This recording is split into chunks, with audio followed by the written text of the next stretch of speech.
Allez, on démarre la semaine tout en douceur avec une tarte aux figues sans œufs, fondante, fruitée et tellement simple à faire. Une tarte du lundi sans stress, pleine de soleil et de réconfort. Tu peux la préparer à l'avance, elle se garde plusieurs jours au frigo et devient même meilleure avec le temps. C'est le genre de dessert qui t'accompagne toute la semaine, à la fois léger, gourmand et raffiné, parfait avec un café, un thé ou juste pour se faire plaisir après le dîner. Dans un saladier, verse 80 g de sucre et 180 g de compote de pommes ou alors de compote de banane. La compote ici, c'est la base, elle remplace les œufs et apporte ce côté moelleux qui rend la tarte si fondante. Mélange bien au fouet pour que ce soit bien lisse.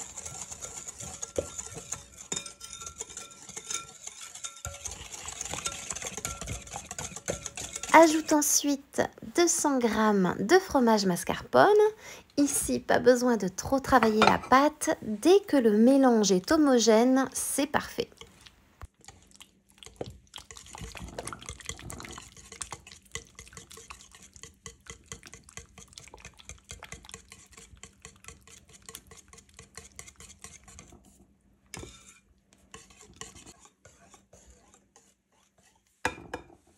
Ajoute 4 cuillères à soupe d'amandes en poudre, ça va donner un peu de corps à la crème et un goût d'amande discret qu'on adore.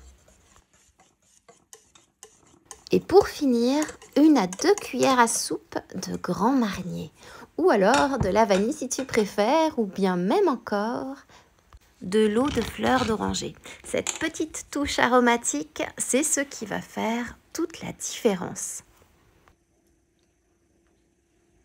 Ta crème est prête, mets-la de côté et prépare maintenant ton moule avec une pâte à tarte ou alors une pâte feuilletée si tu préfères.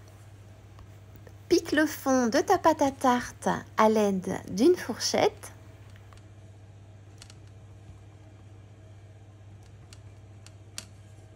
Et coupe en deux autant de figues que tu veux et dispose-les dans le fond de ta pâte à tarte, face ouverte vers le haut.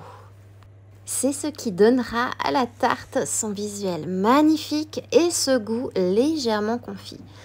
Verse la crème qu'on a préparée avant par-dessus, répartis bien et ajoute ensuite pour terminer quelques amandes effilées pour le croquant.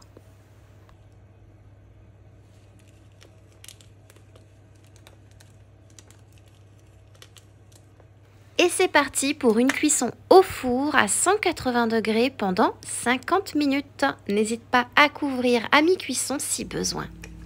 Et voilà, une tarte aux figues sans œufs, simple, élégante et pleine de douceur.